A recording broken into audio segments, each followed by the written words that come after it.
We all know magic doesn't do anything without commitment. You gotta learn the spells and master your mind. It's why you see wizards and towers filled with books, scrolls, and drinks. Anything else is a one-way ticket to another class, although there is a game out there that gives love to the mage life with the drip life, the rock life, the eternal life. We are talking about Eternal Ring. The blur effect makes getting around feel a bit more intense, which makes the rougher areas more immersive and sometimes surreal.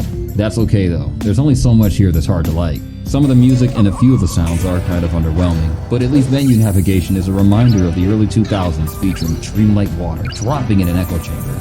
The mystical fantasy vibe is still strong, even if sometimes effects might sustain themselves until you reach the end of a region, only to be replaced by a different sound in the next. At this point, you're better off resetting the game! Kane Morgan, who likely never smiles because of this, is on a recon mission to the island of no return after some political shenanigans leave your king in a bind.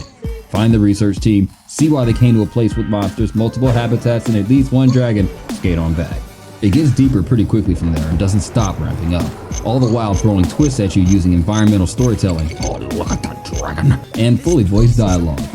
Unusual for early King's Field-like games. And the almighty manual. Movement and combat mirror the From Software dungeon crawler template with a more satisfying speed to boot. There's not a secret wall to check for at all, and the game lets you attack an enemy up to 6 different ways per pause break. How's this even a thing, you ask? From Software did it with a crafting system, and it's about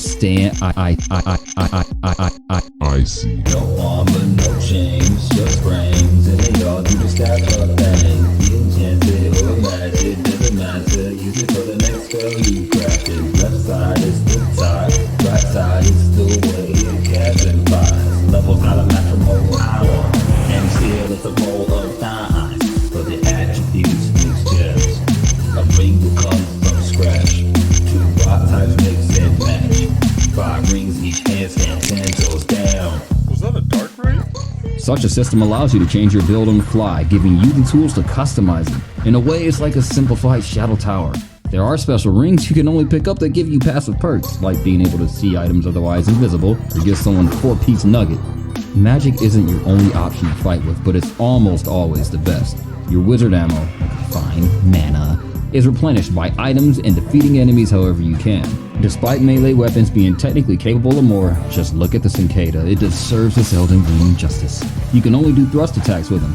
In other words, use that noggin, get the dodger. Every new ring is another ability you can have at all times, so you'll feel overpowered in spurts. The designs of them are one of a kind, so if anything, you're guaranteed a boost in confidence. About halfway through, you'll find more opportunities for grinding and crafting, the latter being a quest on its own according to the collection screen. Look at all this ice. It's a gold menu. If that isn't enough to convince you this game had some love put into it, the world's design encourages you to remember landmarks and explore.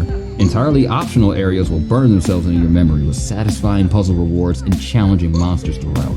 There's only one place in this game that feels like a slog to explore, a Valley of Poison. Yup, another area-wide poison fest. Thank you, From Software, for making it a valley, like Harvest Valley, the Poison Valley, and Dark Souls 2, the best Dark Souls ever! Getting lost is a given in a game with actual labyrinths to work through. If you're better at directions than the average dungeon meister, it's debatably 15 hours or less, a tad longer than King's Field, Japan.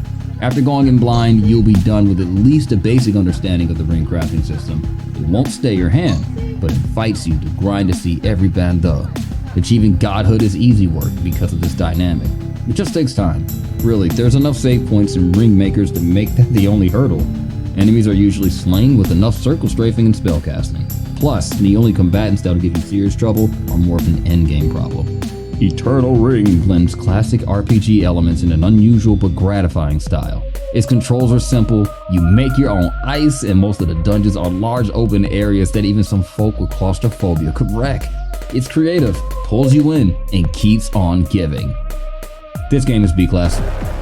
As impressive as the concept is, there are some glaring issues. The sound sustaining until the game restarts, melee combat being one move. It could have been long enough so that grinding is something that happens on an adventure, not for the adventure.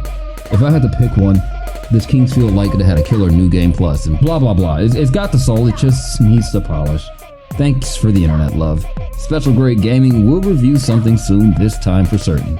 After a little more Ninja Gaiden 4. Just a little more.